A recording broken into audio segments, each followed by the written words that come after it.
Welcome to the Zwift Academy Roadshow. I'm Rebecca Charlton. Can you believe it? We are at the halfway stage of the Academy already. Time really does fly when you're having fun or sweating all over the floor. We're getting ever closer to crowning two of you with professional contracts and also seeing the rest of you graduate from the Academy. It is so exciting. And remember, ZA is for absolutely everyone, and we are here to help you get the best out of it all, no matter your level. If you haven't signed up already, get yourself over to zwift.com/academy. Right, let's see what we've got on the show this week. One man in his 70s shows us it's never too late to join Zwift Academy. Dan and Stephen give us all the insight for Workout 4. And Leah's here to answer some very pressing community questions. We've reached the halfway point of the Academy, and what a year it's been so far. 98,200 of you have signed up already, which is an incredible achievement. And between you, you've put in a whopping 3,601 days of riding. That is a lot of miles in the legs. So far, over 30,000 of you have completed Workout 1 and 20,000 have completed Workout 2. So keep it all up and keep going. As many of you know by now, I've been joining you on this incredible journey. I have loved it so far. Just look at this for proof. But I think that sums it up. It's been hard, but I can't wait to see what the next 4 weeks hold. Now, here on the ZA Roadshow, we're not all about the pros, the former winners and the pros of tomorrow, although we do love those people very much. We also want to hear the stories of people out there inspiring the community. And today, I've got a special one for you. We're going to meet a man who will show you that you are never too old to get something out of Zwift Academy. I'm Roger Uttley. I used to play rugby union for England and the British Isles a long time ago. I was interested in cycling first and then rugby. I was big, I was reasonably skillful, and I had a big engine that all came through from cycling. I was 71 this year. My ankles are shot, my knees are shot, but I can actually still cycle and feel good. I started Zwifting 5 years ago when we moved to Northampton, and I had a setup in the garage with power.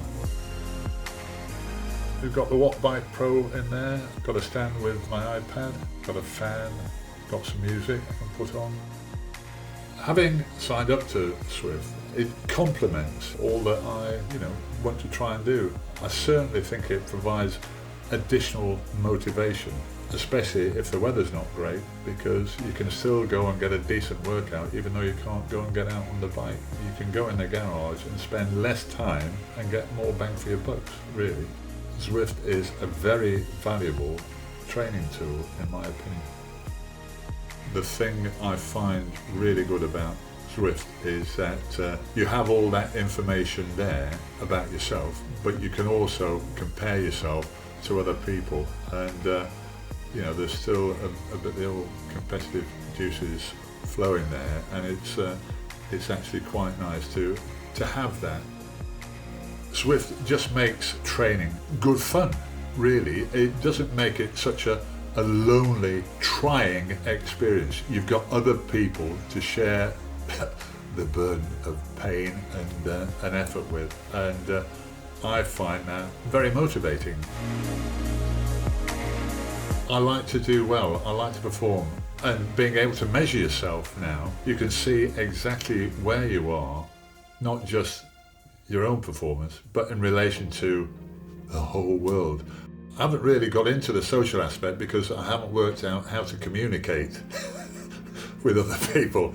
I can do it at the start, say, hi, this is Roger, it's raining in Bugbrook today, type it in before the start of an event, but once an event gets going, it's just hanging in there and just trying to say, oh, go on, dear me, how much further? Doing something like this Zwift Academy program will just give me an opportunity to refocus and see where I might go. My current FTP is around about 250, 270. It would be quite nice to see if I could improve that. If I could break 300, that would be really quite interesting. It's up to the youngsters to decide whether they can cope with having an older person get one over on them. But yeah, I'll be going as hard as I can, really.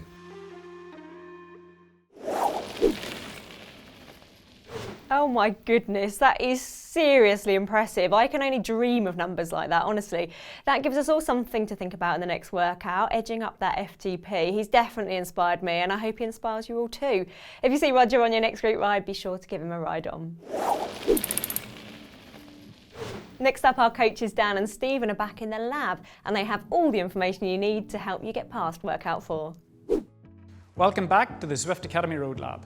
We're here to tell you the tips and tricks and the whys and whers of how to get through this year's Academy. In order to graduate the Academy this year, you need to complete all 8 workouts and any 4 Z8 events. If you're going for the contract, these events need to be the 2 races and 2 segment rides. Space them out to give maximal time for recovery. Even if you're not going for the contract, this is going to help you learn about structured training and build your fitness. So let's get into it. Some people naturally have good short-term power capabilities. Other people need to focus on it if they want to improve that explosive power.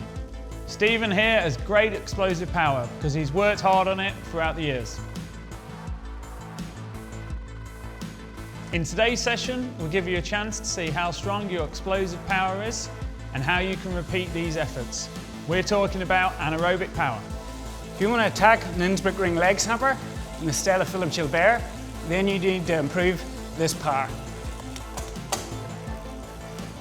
Anaerobic power is mainly about one thing: high-powered efforts for short durations, usually less than 1 minute. This is the sort of power that you use whenever you attack on a steep climb and whenever you feel your legs burn, or whenever you attack off the front of a group. In this workout, we find out how strong the system is and if we can repeat it. These short repeated efforts will help you if you're in a race responding to attacks, or if you're a commuter sprinting between traffic lights. This week, the group rides are back in France and they're on the Champs-Élysées, so make sure you jump on. Priority to get the most out of your workouts is to keep cool. You need a fan and good airflow, and you'll get the most out of every session.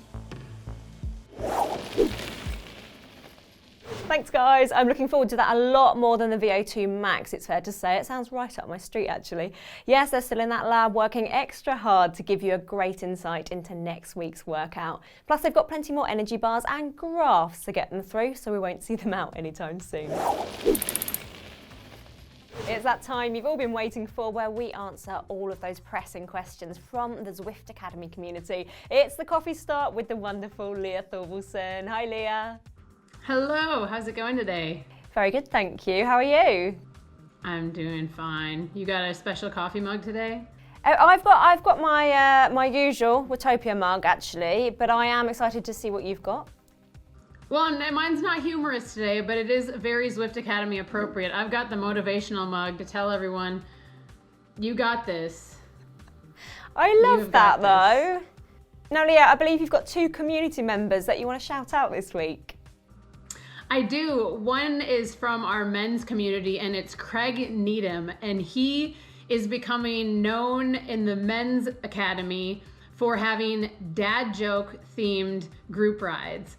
And I've even seen a photo pop up where some of the ride members have decided to award the KOM for the worst or maybe the best dad joke, and just really trying to bring some fun and bring some laughter into those community rides. Okay, the second person, this is my favorite bit of Zwift Academy trivia of all time. Did you know that we have a former Zwift Academy finalist who is the talent behind the violin solo for the very popular song Bittersweet Symphony? No. It's Rachel Elliott. She was a finalist in the very first year ever and is also a very well-known community member in and out of the Zwift Academy. What are the questions among the community this week? What have you picked up on? There's been a lot of talk about the group rides. The men's groups have actually been very vocal with group ride reports and taking pride in their ability to stay with the beacon, in the big blob as they call it, or the bunchy. It has lots of names. But just wanted to talk a little bit about that group ride etiquette, because it's something that, you know, the veterans are very proud of how far they've come with their group rides, but there's some people that are new to Zwift Academy. So I think the number one thing with group rides is have fun. Don't panic. Try to stay as close to the beacon as if you can, even if that feels easy. But if that feels hard and you find yourself off the back, just find another friend. You're not alone, and just enjoy the ride. Often I've seen one or two riders go up the road and everyone else panics and thinks, I'm behind the beacon, and tries to follow, but actually the beacon is setting that pace Right. quite far back. So I think it's a case of actually thinking, right, where is that beacon, and relocating it, rather than always worrying and panicking that you've got to follow that person ahead. And you should be able to see it. If you can't see it ahead of you, you can look at the mini map, and the beacon will have more people around them. So you should be able to tell by the big blob if you're ahead of it or behind it. Now, Leah, it's time for everyone's favourite part of the show. It's Fan of the Week. Has it been a breeze finding this week's fan?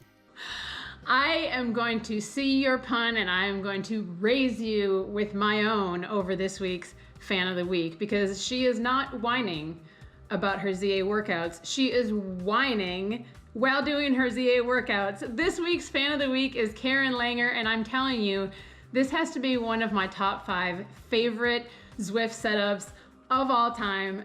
She's in a winery, so we know where she will be kicking back, celebrating her graduation, or trying to work the nerves off after her difficult sprints. She's got a winery, and she has her Zwift set up right there amongst the barrels. I'm telling you, I want to go and Zwift with her. This is absolutely amazing. This is a rider after my own heart, I'm telling you. Absolutely. We love seeing all the different ways and the different places that you set up your Zwift station. Just keep posting those and giving them the hashtag Zwift Academy. You can send them to our social accounts. You can post them on your own with that hashtag. Whatever you like, just keep sending them in so we can keep sharing our favorites. Leah, as ever, thank you so much for joining us on this week's show, and see you at the same time next week. Sounds perfect. Enjoy the rest of your week. You too. See you then. That's all we've got time for this week. Big thanks to our coaches, our guest of the week, Roger, and as always, Leah. Stay tuned next week when Dan and Stephen will give you some top tips to get past workout 5. Leah will answer more of your questions, and we'll chat to a very special guest of the week. And remember, you can still sign up for Zwift Academy over at zwift.com/academy. And for those of you who haven't already, make sure you nail workout 4. Goodbye for now. See you next time, and ride on.